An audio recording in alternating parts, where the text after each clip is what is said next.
امام قرطبی رحمۃ اللہ علیہ نے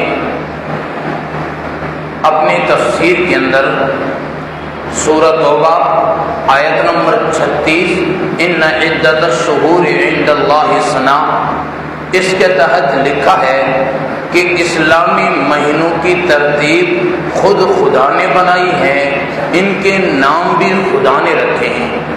تو گویا کہ اسلامی مہینے جو ہیں ان کی ترتیب بھی خدا کی طرف سے ہے، ان کے نام بھی خدا کی طرف سے ہے۔ جس مہینے سے ہم گزر رہے ہیں ذی الحجہ کا مہینہ، یہ وہ مبارک مہینہ ہے جس مہینے کے ساتھ حج بیت اللہ وابستہ ہے، یہ وہ مہینہ ہے جس مہینے کے ساتھ قربانی اور عید الاضحیٰ کی نماز وابستہ ہے، یہ وہ مہینہ ہے۔ قرآن مقدس کے اندر اللہ رب العزت نے موسیٰ علیہ السلام کے اعتکاف کو بیان کیا ہے، فرمایا 30 لیلا، ایک جگہ فرمایا و40 لیلا۔ موسیٰ علیہ السلام کو اللہ نے تورات دینے سے پہلے موسیٰ علیہ السلام کو 30 دن کا پہلے 30 دن 30 راتوں کا اعتکاف، پھر 10 دن اور بڑھا کر یعنی 40 لیلا 40 دن 40 راتوں کا جو اعتکاف کروایا ہے، 10 دن جو بڑھائے ہیں وہ 10 دن یہی ذی الحجہ کے 10 دن کہلاتے ہیں۔ اس مہینے کی بہت فضیلت ہے۔ اس مہینے میں گویا کہ میں یوں کہوں تو یہ میری بات غلط نہ ہوگی کہ اس مہینے کو خدا نے یہ فضیلت دی ہے، جس طرح رمضان کا مہینہ ایک عبادت کی یاد تازہ کر دیتا ہے، یہ بالکل اسی طرح رمضانی عبادات کو تازہ کر دیتا ہے۔ ہم اس کی فضیلت کو دیکھیں احادیث مبارکہ کے اندر یا قرآن مقدس کے اندر، تو اس کی فضیلت ہمیں معلوم ہوتی ہے کہ یہ مہینہ ہمیں رمضان کی یاد کو تازہ کر دیتا ہے۔ وہ کیسے؟ اس مہینے کے انہیں ایام میں اللہ رب العزت نے حضرت ابراہیم علیہ السلام کو اعلان کروایا ہے وَأَذِّن فِي النَّاسِ بِالْحَجِّ کہہ کر، اور جہاں جہاں خدا نے حج کا ذکر کیا ہے تو انہی دنوں کی فضیلت کو بیان کیا ہے ایام معلومات کہہ کر، اور حدیث مبارکہ میں آتا ہے، امام بخاری رحمۃ اللہ علیہ نے اس کو بخاری میں جگہ دی ہے، امام ترمذی نے اپنی صحیح ترمذی میں اس کو جگہ دی ہے، مشکوٰۃ شریف کے اندر بھی اسے جگہ دی گئی ہے، نسائی شریف کے اندر بھی اس روایت کو جگہ دی گئی ہے۔ حضرت ابو ہریرہ رضی اللہ تعالی عنہ، عبد الرحمن بن صخر رضی اللہ عنہ اس کے راوی ہیں، وہ فرماتے ہیں اللہ کے محبوب صلی اللہ علیہ وسلم نے ان ایام کو افضل الایام دنیا فرمایا ہے کہ دنیا میں یہ جو ایام ہیں یہ افضل ہیں، رمضان سے نہیں، رمضان سے نیچے درجے کے، رمضان کے بعد اگر کسی دن کی فضیلت ہے تو ان ایام کی ہے۔ صحابہ نے پوچھا ہے، بخاری کے الفاظ ہیں کہ اللہ کے محبوب صلی اللہ علیہ وسلم جہاد سے بھی اللہ کے محبوب نے فرمایا کہ شہید ہو کر لوٹے اس سے افضل نہیں ہے، غازی سے افضل ہے۔ اس سے میں جہاد کا انکار نہیں کر رہا ہوں، اللہ کے محبوب صلی اللہ علیہ وسلم نے اس کی فضیلت کو بیان کیا ہے۔ ایک ہوتا ہے ثواب کے اعتبار سے اور ایک ہوتا ہے افضلیت کے اعتبار سے۔ مثال کے طور پر ایک آدمی مزدوری کرتا ہے، وہ مزدور مہینے کے 1 لاکھ 1.5 لاکھ کما لیتا ہے، لیکن جو پرائم منسٹر یا جو آفیسر ہوتا ہے اس کی بھی اتنی تنخواہ ہوتی ہے، اب وہ رتبے میں بڑا ہے، پیسوں میں برابر ہے۔ تو بالکل اسی طرح یہاں پہ جو جہاد کرنے والا ہے اس کا رتبہ بہت بڑا ہے، ثواب کے اعتبار سے یہ بات، جو بھی ایسی حدیثیں آتی ہیں وہ ثواب کے اعتبار سے ہوتی ہیں۔ کبھی انشاءاللہ اس پر موضوع لوں گا اور اسی پر انشاءاللہ تفصیلی گفتگو کریں گے۔ تو بہرحال ان دنوں کی فضیلت کو بیان کیا ہے۔ میں نے قرآن اٹھایا پارہ نمبر 30 کے اندر، سورہ فجر کے اندر اللہ رب العزت نے ان دنوں کی، ان راتوں کی قسم کھائی ہے، فرمایا والفجر، قسم ہے فجر کی۔ اس سے کیا مراد ہے؟ علماء کہتے ہیں اس سے مراد عرفات کی فجر ہے، بعض مفسرین لکھتے ہیں اس سے مراد یوم النحر یعنی عید کے دن کی فجر ہے۔ تو گویا کہ ان دنوں کی فجر کی قسم بھی خدا نے قرآن مقدس کے اندر کھائی ہے۔ ہیں. پھر آگے فرمایا والفجر ولیال عشر. ولیال عشر سے کیا مراد ہے؟ امام قرطبی نے اپنی تفسیر کے اندر، جلالین کے حاشیے کے اندر، تفسیر مظہری کے اندر، اور حضرت مولانا اشرف علی تھانوی رحمۃ اللہ علیہ نے احکام القرآن کے بیان القرآن کے اندر، مفتی صفی رحمۃ اللہ علیہ نے اپنی تفسیر کے اندر، اور علامہ شبیر عثمانی رحمۃ اللہ علیہ نے اپنی تفسیر عثمانی کے اندر اس کو جگہ دی ہے. اور وہ فرماتے ہیں کہ ولیال عشر جو اللہ نے کہا ہے، اس سے مراد یہ ہے کہ یہ جو ذی الحجہ کی 10 راتیں ہیں، یہ مراد ہیں اس سے کہ اللہ رب العزت نے ان 10 راتوں کی قسم کھائی ہے. تو گویا کہ اللہ رب العزت نے یوم النحر یا یوم عرفات کے دن کی فجر کی قسم کھائی. ولیال عشر، اس مہینے کی جو شروع کی 10 راتیں ہیں، اللہ رب العزت نے اس کی بھی قسم کھائی ہے. اور آگے والشفع والوتر، اللہ رب العزت نے جفت اور طاق رات کی قسم کھائی ہے. اس سے کیا مراد ہے؟ مفسرین نے اس کے بارے میں لکھا ہے، خصوصاً بیان القرآن کے اندر حضرت حکیم الامت نے اور دیگر مفسرین نے بھی لکھا ہے کہ اس سے مراد جفت یعنی عرفات یعنی 10ویں ذی الحجہ کی رات، اور طاق سے مراد 9ویں ذی الحجہ کی رات. یہ دونوں راتیں ہیں. اس کی کیا وجہ ہے؟ علماء نے اس پر عجیب نقطے لکھے ہیں. علماء فرماتے ہیں کہ سال میں جتنے بھی ایام آتے ہیں، جتنے بھی دن آتے ہیں، سب کی رات پہلے آتی ہے اور دن بعد میں آتا ہے.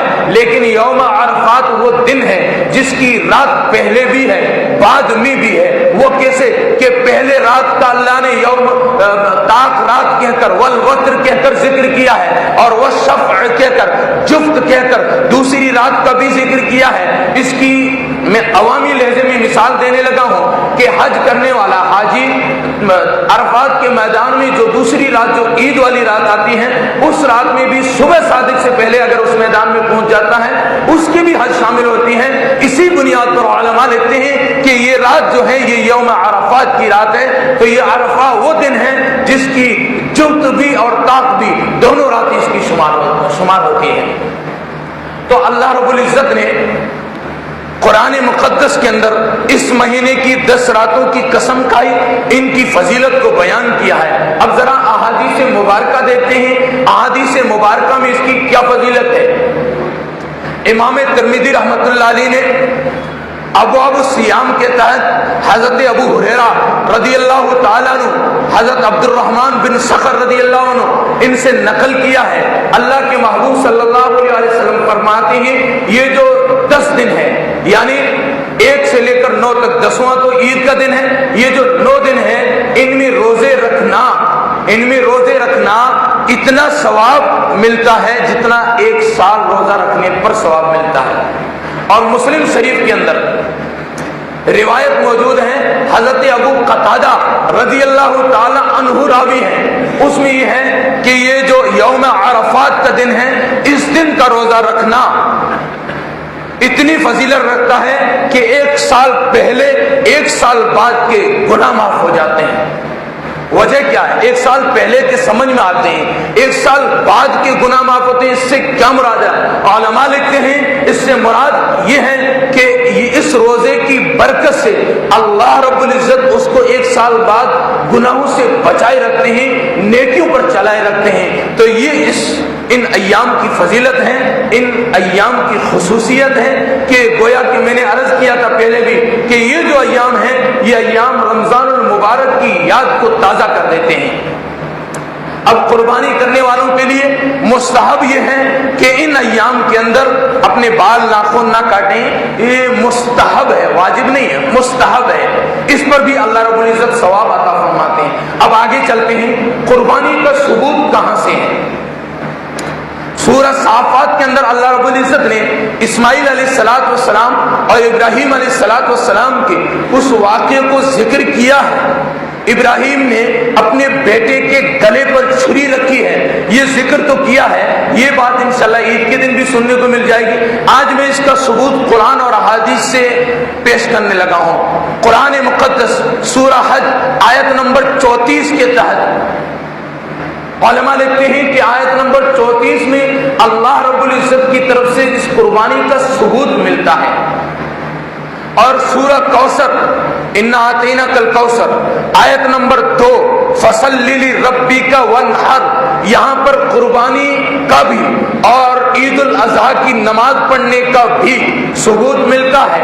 اس کے تحت علماء کی 2 تفسیریں ہیں۔ ایک تفسیر پہلی یہ ہے کہ یہاں پہ مراد نماز عید الاضحیٰ ہے۔ نماز عید الاضحیٰ کو اللہ رب العزت نے پہلے ذکر کیا ہے، قربانی کو وانحر کہہ کر بعد میں ذکر کیا ہے۔ تو پہلی تفسیر یہ ہے کہ اس سے مراد قربانی کی نماز ہے، یعنی عید الاضحیٰ کی نماز کو خدا نے اپنے قرآن میں ذکر کیا ہے، اور اس کے بعد پھر خدا نے وانحر کہہ کر قربانی کا حکم دیا ہے کہ آپ قربانی کیجیے۔ دوسری ایک اور تفسیر جو علی مرتضیٰ رضی اللہ تعالی عنہ سے ہے۔ علی مرتضیٰ کون ہے؟ وہ ہے جس کے بارے میں نبی نے فرمایا ہے کہ انا مدینۃ العلم و علی بابوہا، کہ میں مدینہ علم ہوں، میں شہر علم ہوں، علی اس کا دروازہ ہے۔ تو گویا کہ دروازہ علم علی مرتضیٰ رضی اللہ تعالیٰ عنہ اس کی دوسری تفسیر بیان کرتے ہیں کہ اس سے مراد یہ ہے فصلی لربک، اپنے رب کے لیے نماز پڑھو، وانحر، اور اس سے مراد یہ ہے کہ اپنے دونوں ہاتھوں کو ایک کے اوپر دوسرا ہاتھ رکھ کے ناک کے نیچے باندھے جائیں۔ حضرت علی مرتضیٰ رضی اللہ عنہ دوسری تفسیر کیا بیان کرتے ہیں؟ پہلی تفسیر حضرت علی مرتضیٰ رضی اللہ عنہ اور باقی مفسرین سے جو ہے وہ یہ ہے کہ اس سے مراد قربانی کرنا ہے، اور دوسری تفسیر یہ ہے کہ ایک ہاتھ کو دوسرے ہاتھ کے اوپر رکھا جائے اور پھر ناک کے نیچے نماز میں باندھا جائے، یہ اس کی دوسری تفسیر ہے۔ تو گویا کہ اللہ رب العزت نے قربانی کا ثبوت قرآن مقدس میں بیان کیا ہے۔ پھر ابراہیم اور اسماعیل علیہ السلام کے اس واقعے کو خدا نے قرآن میں بیان کیا ہے۔ یہاں پر ایک نقطہ میں جو علمی دلائل سے تعلق رکھتا ہے وہ نقل کرنے کے بعد میں آگے چلتا ہوں۔ ابراہیم نے جب اپنے بیٹے اسماعیل سے کہا ہے کہ بیٹے میں خواب یہ دیکھتا ہوں کہ میں آپ کے گلے پر چھری چلا رہا ہوں، تو اب یہاں پہ اسماعیل نے اپنے باپ کو جواب کیا دیا ہے، یہ نہیں کہا کہ خواب کو پورا کرو، فرمایا کہ جو آپ کو حکم ملا ہے اسے پورا کرو۔ تو اس سے یہ بات ثابت ہوئی کہ نبی کا خواب جو ہوتا ہے وہ خواب نہیں ہوا کرتا ہے، حکم الہی ہوا کرتا ہے، خدا کا حکم ہوا کرتا ہے، وہی الہی ہوا کرتا ہے۔ اسی وجہ سے اسماعیل نے خواب نہیں کہا، اسماعیل نے کہا کہ جو حکم ملا ہے اسے پورا کرو۔ تو حکم وہی کو کہتے ہیں، حکم آرڈر کو کہتے ہیں۔ تو گویا کہ خواب نبی کا اللہ کا آرڈر ہوا کرتا ہے، وہی الہی ہوا کرتا ہے۔ پھر احادیث کو دیکھیں، حضرت انس رضی اللہ عنہ سے بھی ثابت ہے یہ انہی ایام کی فضیلت۔ یہ حضرت انس کون ہے؟ یہ حضرت انس وہ ہے جس نے نبی پاک صلی اللہ علیہ وسلم کی 10 سال تک خدمت کی ہے۔ حضرت انس رضی اللہ عنہ کو جب حجاج بن یوسف نے اپنے سامنے بلایا ہے، لکڑی کا سہارا لے کر آئے ہیں، بوڑھے ہیں، حجاج نے کہا کہ میں تمہیں قتل کرواؤں گا، کہا کہ تو میرا بال بیکا نہیں کر سکتا، وجہ کہا کہ اللہ کے محبوب نے مجھے ایک دعا سکھائی ہے، وہ ہمیشہ میں دعا پڑھ لیتا ہوں، میرا تو ایک بال بیکا نہیں۔ اب حجاج منتیں کرنے لگا مجھے سکھا دے، کہا تجھے نہیں سکھاؤں گا، ظالم کو نہیں سکھائی جاتی ہے۔ کہنے لگے چلو مجھے نہیں سکھاتے، میرے بیٹے کو سکھا دو۔ کہنے لگے سانپ کا بیٹا سانپ ہوا کرتا ہے، میں تیرے بیٹے کو بھی نہیں سکھاتا۔ وہ دعا کیا ہے؟ بسم اللہ علی نفسی و دینی، بسم اللہ علی اہلی و مالی و ولدی، بسم اللہ علی ما اتانی اللہ، اللہ ربی لا اشرک به شیئا، اللہ اکبر اللہ اکبر اللہ اکبر، وعز واجل واعظم مما خاف واعذر عز جارک وجل ثناؤک ولا الہ غیرک، اللهم انی اعوذ بک من شر نفسی ومن شر کل شیطان مرید ومن شر کل جبار عنید، فان تولوا فقل حسبی اللہ لا الہ الا هو علیہ توکلت وهو رب العرش العظیم۔ اس دعا کو سب حضرات بھی یاد کر لیں، ہمیشہ پڑھ لیں۔ حضرت مولانا اعظم طارق رحمۃ اللہ علیہ فرماتے ہیں کہ علامہ فاروقی جب شہید ہوئے، اس دن کہا کہ بم دھماکے میں شہید ہوئے، اس دن وہ کہا کہ دعا پڑھنا بھول گئے تھے، میں نے دعا پڑھی تھی، میں بچ گیا، حضرت فاروقی شہید ہو گئے۔ تو جو یہ دعا پڑھ لیتا ہے اللہ رب العزت اس کو ہر آفت سے بچاتے ہیں۔ تو بہرحال یہ بیچ میں دعا کی بات آ گئی، میں نے عرض کر دی۔ تو قربانی کی فضیلت کو اللہ نے بیان کیا، میں عرض کر رہا تھا اللہ نے قرآن مقدس کے اندر اس کا ثبوت۔ احادیث مبارکہ کو دیکھیں، اللہ کے محبوب صلی اللہ علیہ وسلم نے فرمایا قربانی کیا کرو۔ صحابہ نے پوچھا یہ قربانی کیا ہے؟ اللہ کے محبوب نے فرمایا قال سنت ابیکم ابراہیم. تو صحابہ نے پھر پوچھا قالوا فما لنا فیہا یا رسول اللہ صلی اللہ علیہ وسلم, اللہ کے محبوب قربانی کرنے پر ہمیں کیا ملے گا؟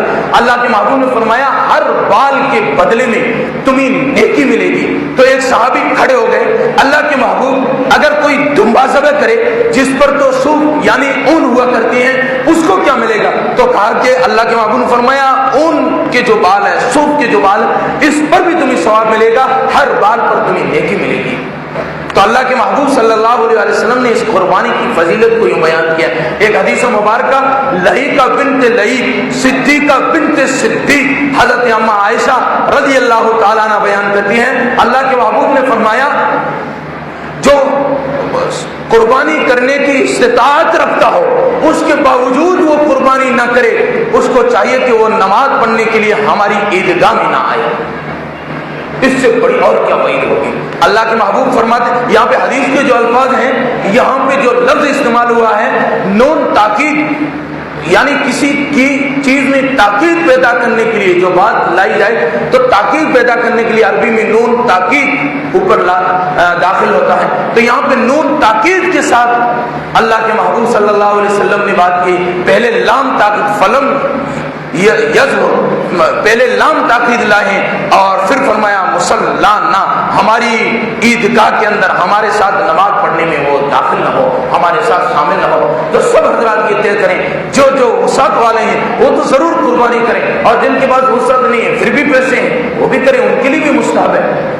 اور اما عائشہ رضی اللہ عنہ کی ایک روایت ہے کہ اس دن اللہ رب العزت کے ہاں سب سے محبوب جو عمل ہے یوم النحر کے دن, وہ محبوب عمل اللہ کے نزدیک خون بہانا, یعنی اللہ کے نزدیک قربانی کرنا سب سے محبوب عمل ہے. اور اللہ کے محبوب صلی اللہ علیہ وسلم نے اس کی فضیلت میں بیان فرمایا ہے کہ اس کے بال, اس کے ناخن اور اس کی سینگ, اس پر بھی اللہ رب العزت قیامت کے دن ثواب عطا فرمائیں گے, میزان میں تولے جائیں گے. کیا وجہ ہے کہ گوشت تو سمجھ میں آتا ہے, استعمال میں لیا جاتا ہے, لیکن وہ چیزیں جن کو لوگ بالکل کم حیثیت کی سمجھ کے پھینک دیتے ہیں, جو کسی کام کی نہیں ہوتی ہے, اللہ کے محبوب فرماتے ہیں یہ بھی قیامت کے دن میدان محشر میں میزان کے اندر یہ بھی تولے جائیں گے, اس کا بھی ثواب عطا فرمائیں گے اللہ رب العزت. تو یہ قربانی کی فضیلت ہے. اللہ رب العزت نے تو میں نے عرض کیا ان دنوں کی فضیلت کو اللہ نے قرآن میں, محبوب نے احادیث میں بیان کیا ہے, اور پھر قربانی کا ثبوت قرآن مقدس سے ملتا ہے, اور پھر احادیث مبارکہ کے اندر اس کا حکم, اس کا ثبوت ملتا ہے. نہ کرنے والے پر وعید ملتی ہے کہ جو نہ کرے وسعت کے باوجود وہ ہماری عیدگاہ میں نہ آئے, ہمارے یہاں وہ نماز پڑھنے نہ آئے. اس یہ مراد نہیں ہے کہ اس کی نماز نہیں ہوگی, نماز تو ہو جائے گی, لیکن محبوب صلی اللہ علیہ وسلم نے اس عمل کی تاکید کے لیے بیان فرمایا ہے کہ جو قربانی کی وسعت کے باوجود نہ کرے وہ نہ آئے. اب جس چیز پر واجب ہے ہر بندہ اپنی طرف سے قربانی کرے. عام طور پر ایک سوال, ایک دوست نے مجھے فون کر کے بھی پوچھا تھا کوٹا سے, عام طور پر ایک سوال آتا ہے کہ بعض لوگ کہتے ہیں کہ سب کی طرف سے ایک قربانی ہو جاتی ہے گھر والوں کی طرف سے, اور پھر وہ دلیل دیتے ہیں اللہ کے محبوب صلی اللہ علیہ وسلم قربانی کرتے تھے, اللہ کے محبوب کی بیویوں میں حضرت خدیجہ مالدار تھی, حضرت خدیجہ نہیں کیا کرتی تھی. میں نے کہا بابا دلیل دیا کرو تو دلیل بھی ایسی ہو جو فٹ ہوا کرے. قربانی کا حکم نازل ہونے سے پہلے حضرت خدیجہ کا انتقال ہو چکا تھا, اور حدیث میں آتا ہے, بخاری شریف کی روایت ہے کہ اللہ کے محبوب صلی اللہ علیہ وسلم نے اپنی طرف سے بھی اپنی بیویوں کی طرف سے بھی قربانی کی ہے, اور یہاں تک کہ پوری امت کی طرف سے بھی قربانی کی ہے. تو جس پر واجب ہے ہر بندہ اپنی طرف سے قربانی کرے گا, اور جب قربانی کرے اس کے گوشت کے جو آداب علماء لکھتے ہیں وہ کہتے ہیں اس میں 3 حصے کیے جائیں. ایک حصہ اپنے پڑوسی رشتہ داروں کو دیا جائے, ایک اپنے پاس رکھا جائے, اور ایک غریبوں کو دیا جائے. اگر کوئی چاہے تو پورا رکھنا چاہے تو رکھ سکتا ہے, لیکن یہ بہتر طریقہ نہیں ہے. بہترین طریقہ یہ ہے کہ اس کو 3 حصوں میں کیا جائے, اور ایک غریبوں کے لیے, ایک اپنے رشتہ دار پڑوسیوں کے لیے, ایک اپنے لیے رکھا جائے.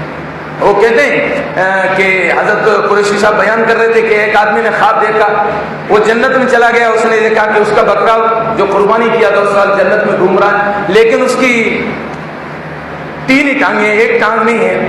تو اللہ سے دعا کی اللہ بکرے کو زبان دے میں اس سے پوچھوں، تو پوچھا، کہا کہ ایک ٹانگ تو تیرے فریزر میں پڑی ہے، جب تو اسے کھائے گا جب میرے پاس یہاں پہنچے گی میرے لگائی جائے گی۔ ہاں حالانکہ رکھ سکتے ہیں، اس میں کوئی حرج نہیں ہے۔ ایک صحابی رضی اللہ عنہ بیان کرتے ہیں کہ میں نے مکہ میں قربانی کی اور میرے پاس قربانی کا گوشت باقی تھا، اور میں نے مدینے میں آ کر اللہ کے محبوب صلی اللہ علیہ وسلم کو کھلایا، تو اس کی منادی نہیں ہے، لیکن بہتر طریقہ یہ ہے کہ غریبوں کو تقسیم کر دیا جائے، غریبوں کو دیا جائے، کہ ہماری بھی خوشی ہے تو اس دن بیچارے غریب جو نہیں کرتے ہیں ان تک بھی گوشت پہنچ جائے، وہ بھی کھائیں، ان کے بچے بھی کھائیں۔ جس طرح ہمارے بچوں کی تمنائیں ہیں اسی طرح غریبوں کے بچوں کی بھی تمنائیں ہیں، غریبوں کا بھی خیال رکھیں۔ اللہ رب العزت ہم سب کو عمل کی توفیق نصیب فرمائے۔ وآخر دعوانا الحمدللہ رب العالمین۔